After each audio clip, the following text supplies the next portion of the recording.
Hello, CAA members. Just going to share this little app I'm working on just for fun. I've talked about the CValR and trying to create a GitHub repository and have people start sharing it using tools like Claude Code or Codex or ChatGPT or whatever.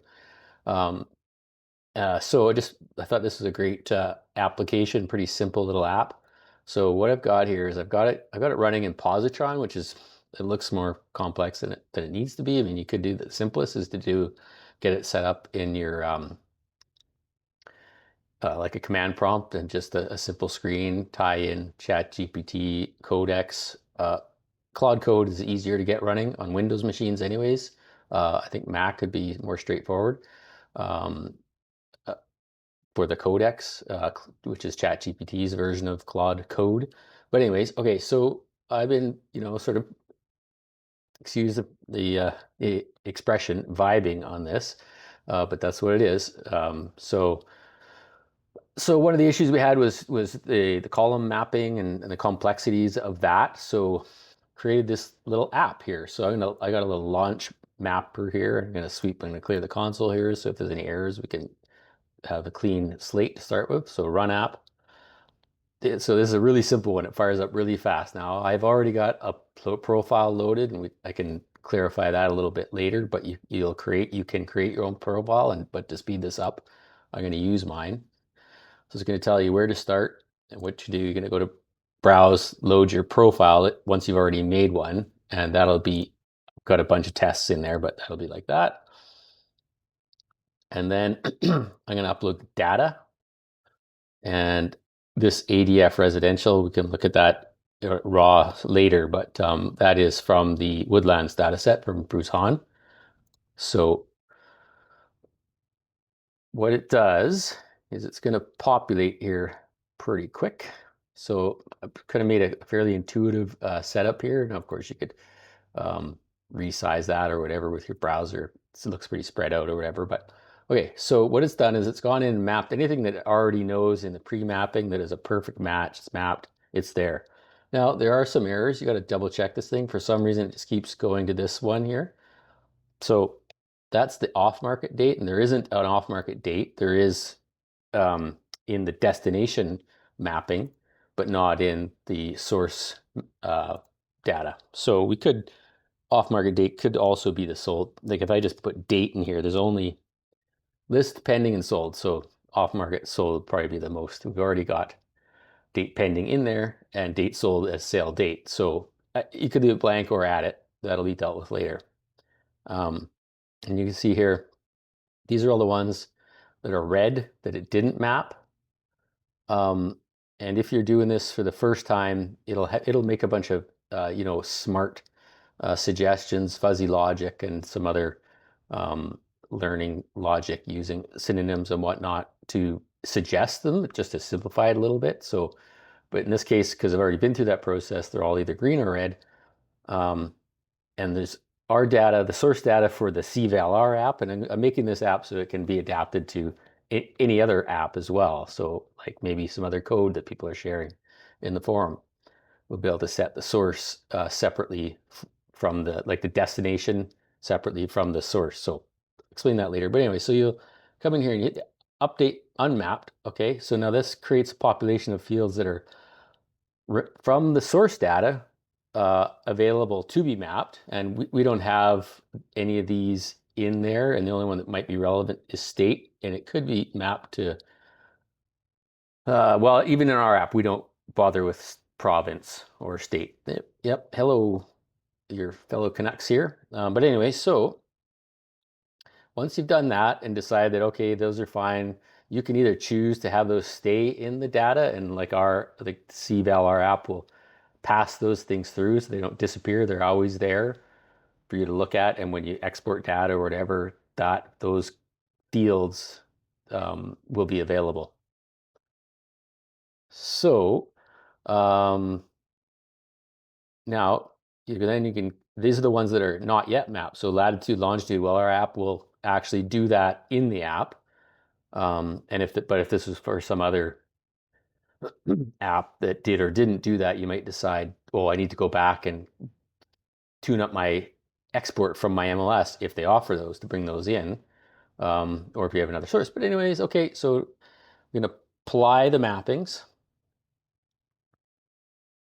So now the idea is now that at this point here, that's done. It's all done. You can export mapped CSVs. And I'll just put this here, there. I'm just going to copy that there so I can quickly get back to that and show you.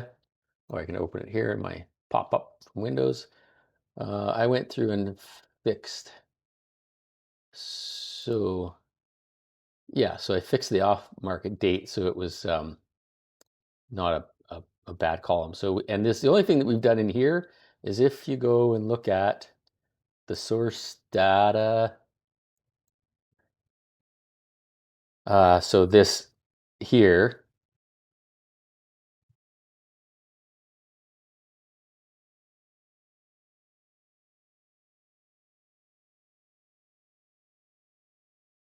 okay. All right. Okay. So there's what the original data from Bruce Hahn's Woodlands data set looked like. And so the only thing that we did through the app was clean up, get rid of the columns and change the date format for that. But also then it's now mapped. Now you have the mapping and the columns are updated to the new columns.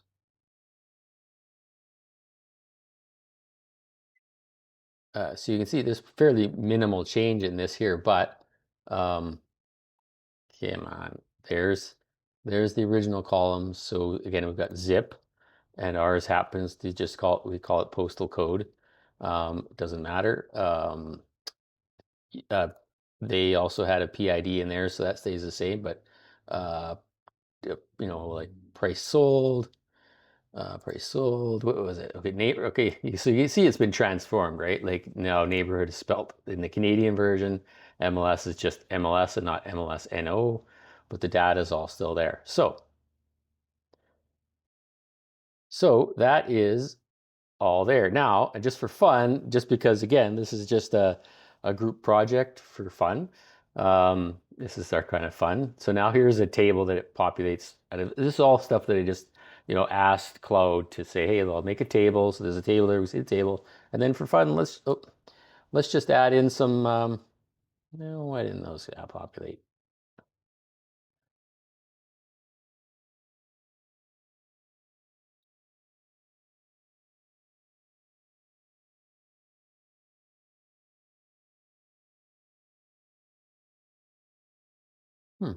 That's weird. Okay, so I had a couple tables in here that weren't populating, and I'm realizing it's because I did have that duplicate off-market date, sold date being used twice, so that confused the app. Now, sure, we could train it through the coding process here. So here was just sort of some of my chats. I've got both Anthropic or sorry, Claude here in the positron assistant section there. Pops out here, and that's tied. I got that tied in through an API. It gave me an error here that it was burning through, credits, and that didn't make sense. It came back later and said it was going to retry it again, but it was already jumped over here to code running in the extension. So there's extensions and there's assistants. So that's the one thing about positron is that it's got sort of a couple of different options. So it's a busy screen. There's a lot going on here. But anyways, don't let it intimidate you. Once you get it going, or if you just want to do really simple Claude Code or Codex in your command prompt, it's way less cluttered. And it's just a simple. So you don't have as many features. You don't have the chat recalls. Well, they're there, but you have to, type in specific commands or ask it to provide you the chat history or whatever. Okay, so I just added in this little section here showing Claude code. So you can see I've got it installed. And once you do that, easy is to go into the file that you've got it in, your directory, like right in your Windows Explorer, and you right click on that in your screen and just open in terminal, and that'll pop up the terminal screen you see here. And then you'll see you just type in cloud.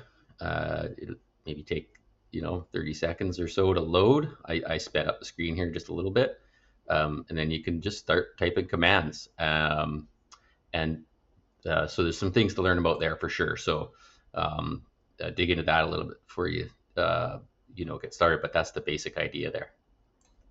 So the next was, then I would tell it, you can either get it, and this is where, again, if you don't want to mess around with Git repo, you can ask it here to either type it so you can manually input it, or it will, if you give it the permissions, it will push it to GitHub. So here is the GitHub.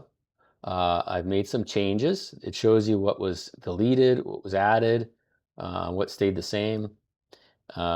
Added in the comments here. And so now I added this update, and I could commit that and push that. And then you can see that disappeared there. Here's the history now. So we've got the initial commits. And this is the one I just added all those little changes, tweaked, added the extra graph. And now I can push this, and we can go through slower later as you want to try and figure this out. And that's going to push that up to GitHub. So now you can go to if you want to see it online, you can see view on GitHub. Okay, so this is what you're going to see when you first get invited to it. So you're going to go to, I'm going to go here. I'm going to invite collaborators, and there's where I got to log in now, some security here, so I'm not going to bother with that right now. Let's see here. So as we get into bigger and more collaborative projects, you can pull them down from here. For this one, I'm just I'll put it on the CA forum and just provide the app and the well, I'll do both. So anybody who wants to sort of start from this here, where you're pulling this in, versus starting with it on your machine locally and then creating a Git repo. Again, you don't have to. I'd appreciate it if you would, if you go down that, because you'll learn and you'll find out that it's pretty straightforward. It seems complicated, but once you get sort of the basic steps down, it's pretty straightforward. And then we'll be learning together. So again, there you go. Thanks for checking in. Any questions, please reach out, and hopefully this can help some folks get their data, because that's the idea, is get your data mapping to, number one, the Woodlands data set, which is the intro to EBV. And so for anybody who had where that was kind of a bog down, because mapping, so one more thing I didn't show you in the app, which I thought was really, really helpful.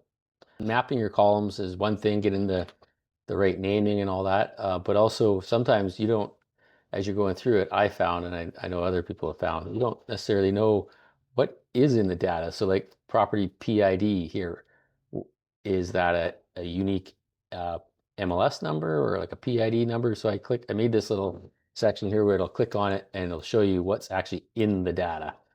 So, first, whatever, 20 columns or whatever. So maybe you don't even know if they actually use that.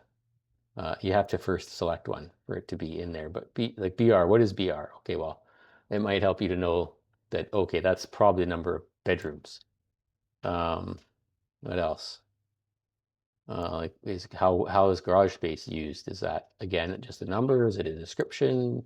Because some MLSs have a description for the garage.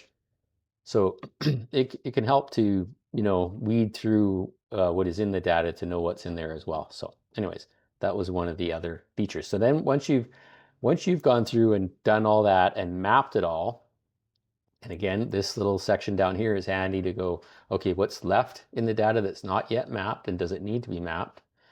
And here's what's available in the destination columns that is available to be mapped to. So if you might decide, hey, I want some of these in here, I need some of these in, I need sub area. Well, why is that not getting mapped? Well, they have in this one's happen to have neighborhood in both. In our data, we have a sub area, which would get mapped to neighborhood. So you might have that as well. Okay, so, and then once you're done all that, you're satisfied with that, and maybe these graphs are helpful, and maybe you want to add some more. You can go ahead. I just added this last section here, and I asked it to. It didn't do what I asked it to yet, but it just takes sometimes a couple runs through, just saying, hey, you didn't do what I asked you to do, and then it'll eventually get it for this kind of stuff for sure. So you can add you can keep adding on. You want some more box plots, wherever you think you want to add in there. And this was just for fun, just to play around what you could do with it, and not make it just a lame column mapping app. Then you could save your mapping. So you could save a mapping profile, and that would be like this one. I've got a mapping profile, right? So you can call it, and maybe you've got a couple different MLSs you use, or maybe you do some, strata or condominium assignments, and you want, maybe like we have a field limit of, I think it's 50 fields or something like that. So you'd be surprised how quickly that can go away when you lots of stuff you want to analyze. But lots more to share on that. There you go. Done. Thank you.